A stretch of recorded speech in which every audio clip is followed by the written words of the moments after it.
You buy a ticket to the movies for around $15. Then, on the way in, you pay $19 more for a bucket of popcorn and a drink. An item the theater made for less than $1. You already half suspect you're being fleeced on the popcorn. You're right. What you probably don't know is that you're being fleeced on purpose, because the popcorn is the only part of this transaction the theater actually gets to keep. That $15 ticket, most of it never belongs to the cinema at all.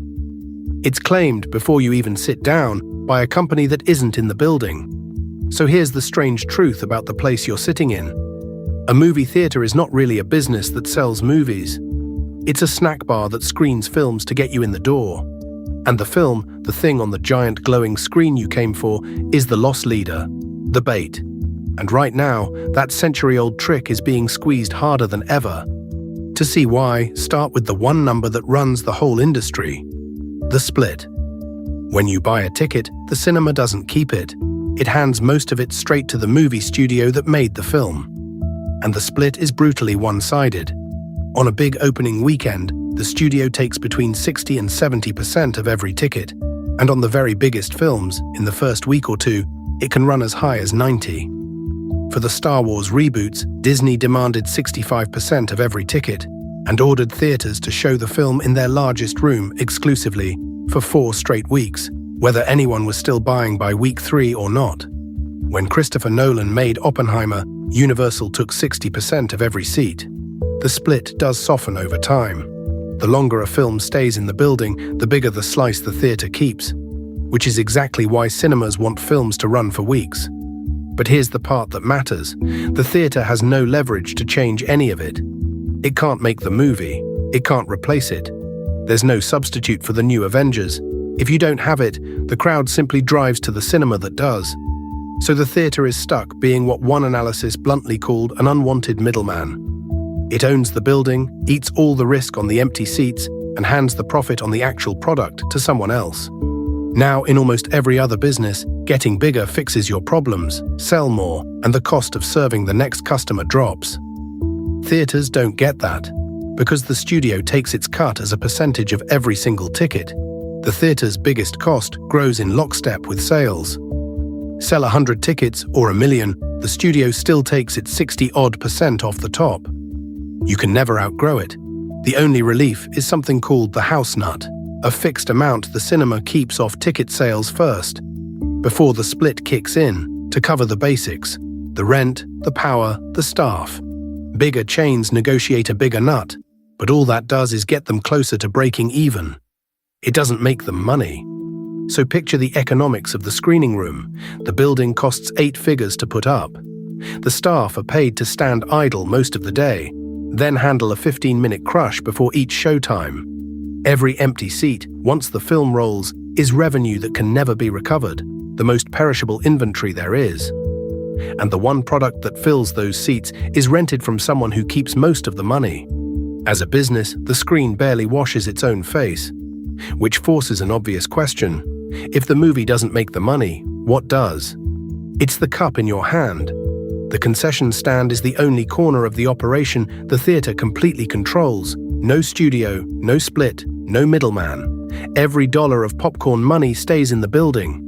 And the margins are not from the same universe as the ticket. A bag of popcorn costs the theater somewhere between 50 and 90 cents to make. Kernels, oil, a paper bag. It sells for around $8. That's a markup of roughly 900%, and the profit margin on the popcorn itself runs north of 85%. 85 cents of pure profit on every dollar of corn. The soda is water and syrup at 3 times the shop price. The candy is the same box you'd grab at a gas station for $2, sold for $5, and people buy it. At AMC, around 71% of moviegoers stop at the counter. Put real numbers on it, and the business flips inside out. Concessions are only about 30% of a big chain's total revenue, but they generate close to half its gross profit. The screen brings the bodies in. The snack bar is where they get monetized.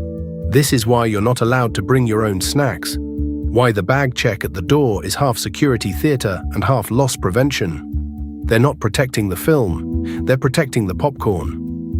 And here's the number that ties it together: After rent, staff, the studio's cut, and the building, a typical theatre's overall net margin is around 4%.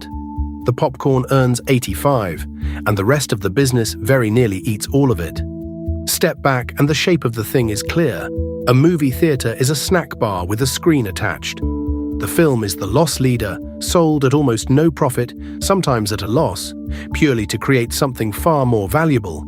A captive, comfortable, slightly bored audience, sitting in the dark for 2 hours with nothing to do but eat. The seat is the funnel, the lobby is the store, and the giant glowing rectangle you came for is just the bait that fills the room. If that pattern feels familiar, it should. It's the same machine we keep finding behind one ordinary business after another, where the thing they advertise is not the thing they sell. The car wash made its money not on the wash, but on the near-zero cost membership. The gas station, coming up in this series, sells the fuel at almost no margin and makes its real money on the drinks and snacks inside.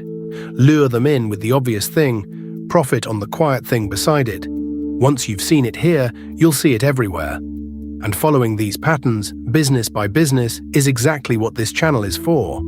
The movie theatre is just the purest version of the trick because the bait is 40 feet tall and the profit fits in a paper cup. Once you understand that the real game is squeezing more out of each visitor, the survivors all make sense. 4 chains run almost everything: AMC, Regal, Cinemark, and Marcus, all playing the same hand, just differently. AMC went luxury. Recliners, IMAX and Dolby screens with a $5 to $10 upcharge. The ordinary screen turned into the budget option that makes the premium one feel mandatory. Its customers now spend more than $17 a ticket, the highest in the business. But the pivot cost nearly $3 billion over 15 years. And here's the uncomfortable truth. AMC isn't a healthy company. When the pandemic shut the doors, it was hours from bankruptcy, saved only by raising around $2 billion from retail investors caught up in the meme stock frenzy, small traders buying the stock for the story. AMC didn't survive because it was the best operator. It survived because it had the cash. Cinemark played the opposite hand: cheap, simple suburban boxes, grab-and-go snacks, and a quiet push into Latin America where the audience is still growing. It's the least glamorous of the 4 and the most profitable, grossing around $10 million a theatre. And Marcus, the smallest, has the cleverest position of all. It owns the land under its theatres, so it can run the movies as a genuine loss leader and make its money on the restaurants and bars built into the lobby. Same trick every time. The screen gets you in, the spend keeps them alive. But here's the problem with a business built on squeezing each visitor harder. It only works while the visitors keep coming. And they're not. In 2025, Americans bought around 780 million theatre tickets, down about 5% from the year before, and down roughly 37% from 2019. More than a third of the audience simply gone. And the ones who still go less. The share of frequent moviegoers, the once-a-month crowd that was the industry's backbone, collapsed from 39% before the pandemic to just 17%. Last year, around half of all Americans didn't set foot in a cinema even once, and 2/3 of those going less said the reason was cost. Meanwhile, the studios stopped protecting theaters. They shrank the exclusive window, the time a film plays only in cinemas before it hits streaming, at one point to as little as 17 days, because there's more money in a recurring streaming subscription than in splitting a ticket. The comedies and dramas that used to fill the seats on a random Tuesday now go straight to streaming. So the theatre is left with a brutal squeeze. Fewer films, fewer customers, a shrinking window, the same crushing rent and debt.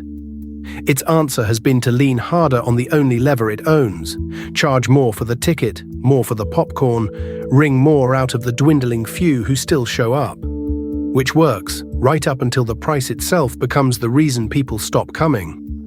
The era of the $5 ticket and the dollar popcorn isn't slipping away. It's already dead.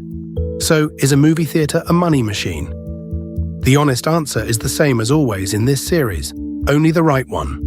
The chain that owns its land, sits in the right market and fills the cup can still make this work. The one paying top dollar rent in a shrinking city, splitting a 90% ticket on a film nobody showed up for, is quietly drowning, and no amount of recliners will save it. But step back, and the real lesson was never about movies. It's that the thing a business puts on the marquee is almost never the thing that pays its bills. The cinema spent a century convincing you it sold you a film, while it quietly made its living on a paper cup of corn. The screen was the bait, the popcorn was the business. And once you can see that, the loss leader out front, the real margin hiding just beside it, you start to notice it everywhere you spend money. The cheap printer and the expensive ink, the free app and the thing inside it, the 40-foot screen and the $8 popcorn you somehow always buy anyway. We're going to keep taking these apart, one ordinary business at a time. The next one's already pumping gas.